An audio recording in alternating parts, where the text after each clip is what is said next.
The night before the storm rolled in, the desert was so quiet you could hear a lizard scratch against a rock 10 feet away. A lone cowboy named Mason Hale sat on the porch of his worn-out cabin, his boots resting on the wooden rail, his eyes drifting somewhere far beyond the horizon. His only company was his old cattle dog, Rust, a loyal mutt with one torn ear and a heart bigger than any horse on the frontier.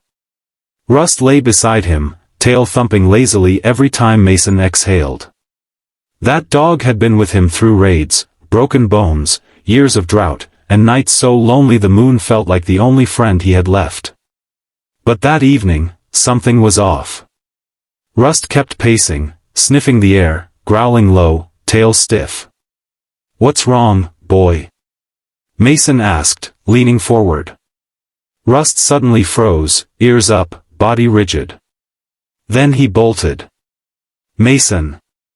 Rust barked sharply, 3 times, the signal he only used when danger or trouble was near. Then he sprinted into the dark desert brush. "Rust! Get back here!"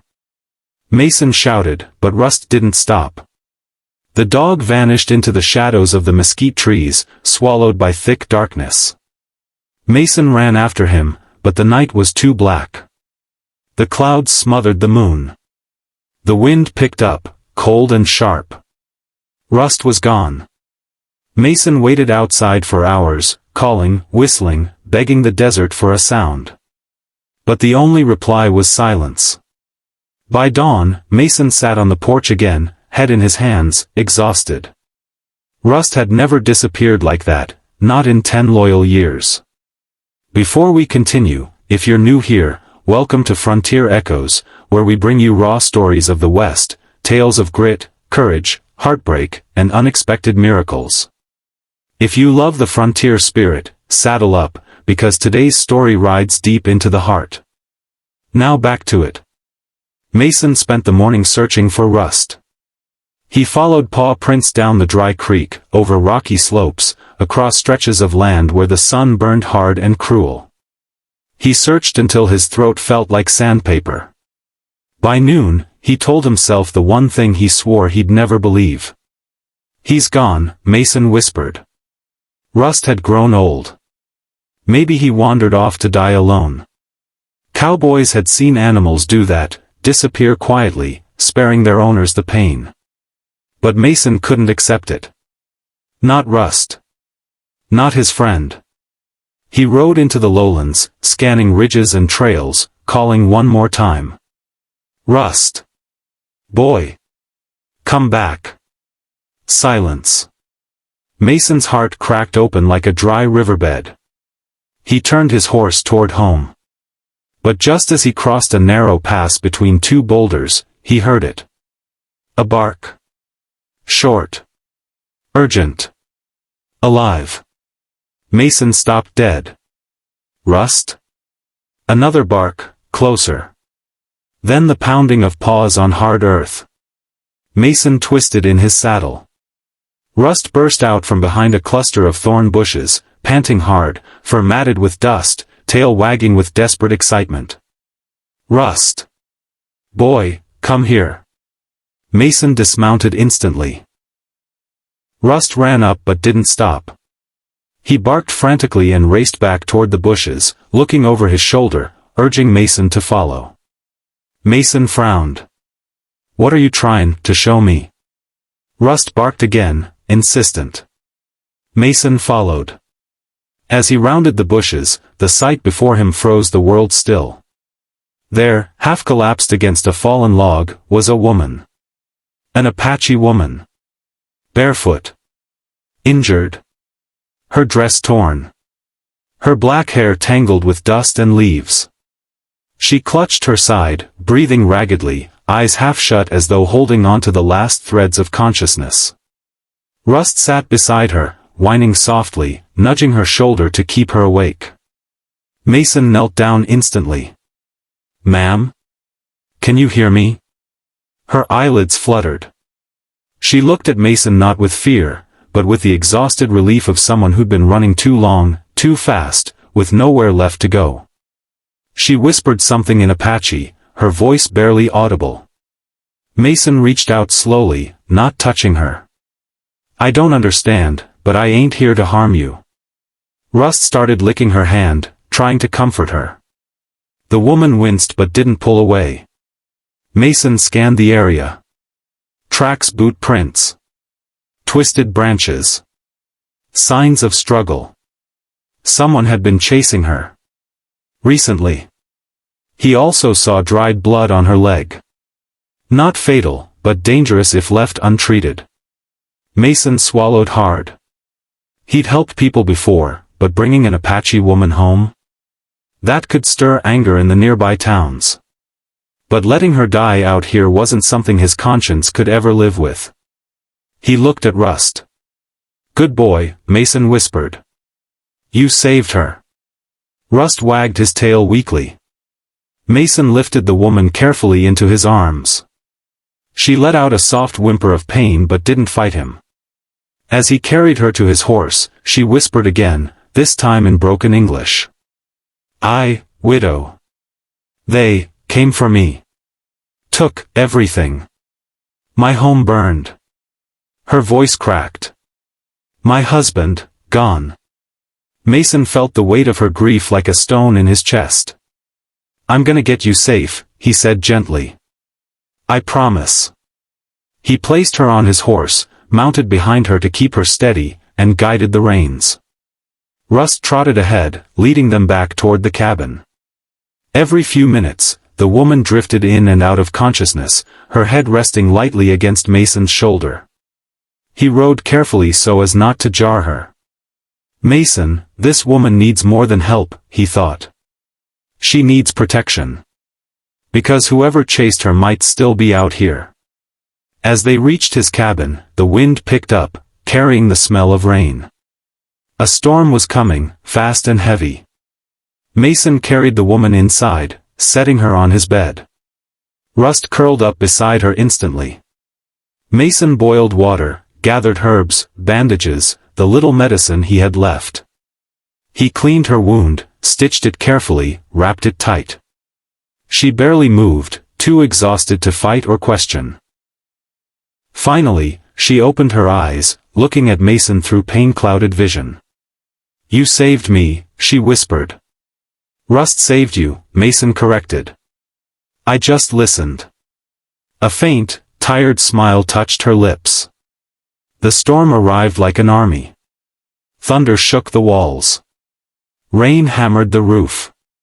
Lightning flashed bright enough to outline the woman's delicate features in pale blue light. She whispered, my name is Sonny. Mason Hale, he replied softly. Rust rested his head on her stomach, refusing to leave her side. For 2 days, Sonny drifted in and out of sleep. Mason stayed close, feeding her broth, cooling her forehead, keeping the fire warm.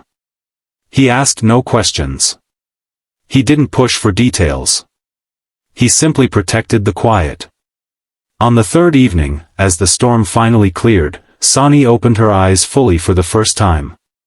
She tried to sit up. Mason hurried to her. Take it slow. She steadied herself. Sonny looked toward Rust and gently stroked his head. Your dog found me. I was hiding. I thought I would die. He's a stubborn old mutt, Mason chuckled softly. Doesn't give up on folks. Her expression grew sad. I have no tribe left, no family. Nothing but the clothes on my body. You got your life, Mason said. That ain't nothing. She looked at him, really looked, and saw the truth in his eyes. Mason didn't see her as a burden. Or a stranger. Or an enemy. He saw a human being who needed help. But loneliness hung over him too. Sonny sensed it. You live alone? She asked. Just me and Rust. And your wife? No wife. Children? Mason shook his head. Ain't got anyone. Sonny lowered her voice. Lonely. Mason wasn't used to being read so easily. Sometimes, he admitted. Sonny nodded knowingly. I know that feeling. Over the next days, Sonny grew stronger. She could walk, sit by the fire, even help Mason cook small meals. She didn't smile often, but her presence filled the cabin with a quiet warmth Mason hadn't felt in years. Rust adored her, following her everywhere, bringing her sticks, nudging her whenever she looked sad. Sonny would kneel each time and whisper something in Apache, scratching behind his ears. Mason often watched the two from across the cabin, and each time, he felt something shifting inside him. Something he didn't dare name. One afternoon, as Sonny sat outside watching the sunset, she spoke softly. "You have a gentle heart, Mason Hale." Mason shrugged. "Just doing what's right." "No," she said firmly. "Many would have left me. Many would have feared me."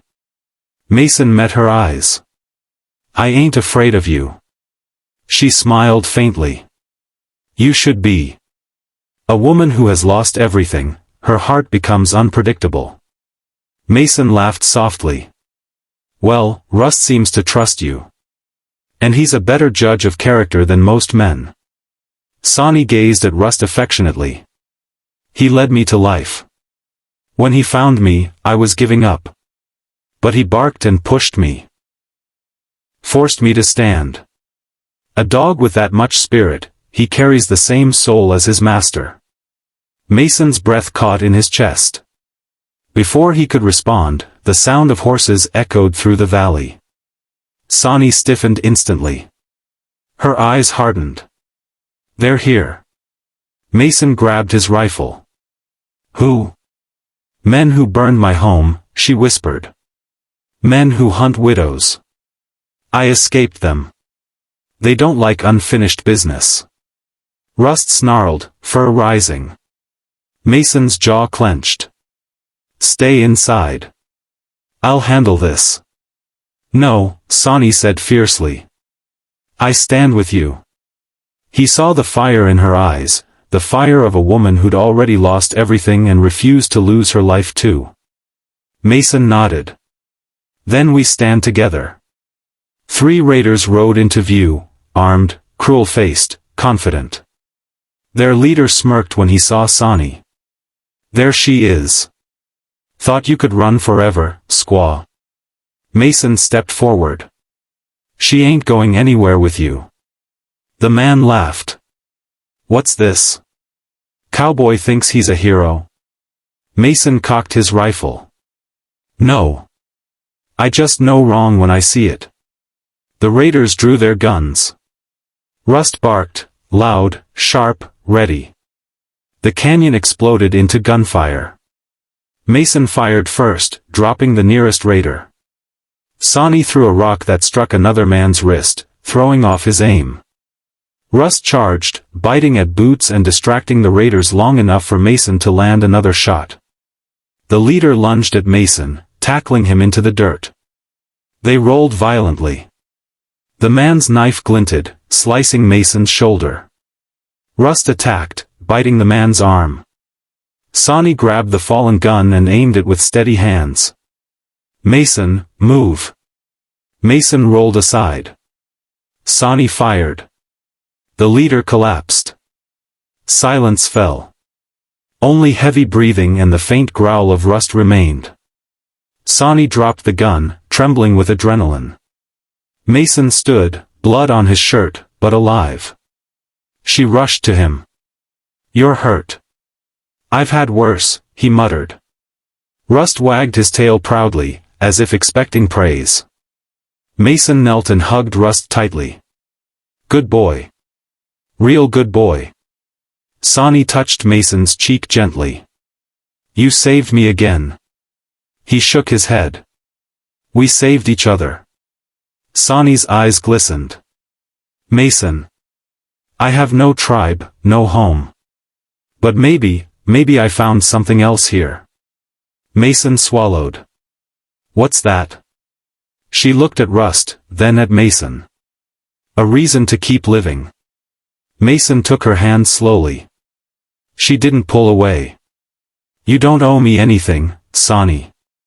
She stepped closer, her voice barely a whisper. "I know. That is why I choose to stay. Rust barked, the happy bark, tail wagging hard. Mason smiled softly. Reckon this old cabin has room for more than just me and a mutt. Sonny smiled, warm and genuine for the first time. And under that wide western sky, with the wind calm and the world finally quiet, a lonely cowboy realized he wasn't alone anymore. He had Rust. He had Sonny. And he had a life worth living again. If you want more stories like this, wild, emotional, and full of frontier spirit, stay close to Frontier Echoes. More tales are waiting on the trail ahead.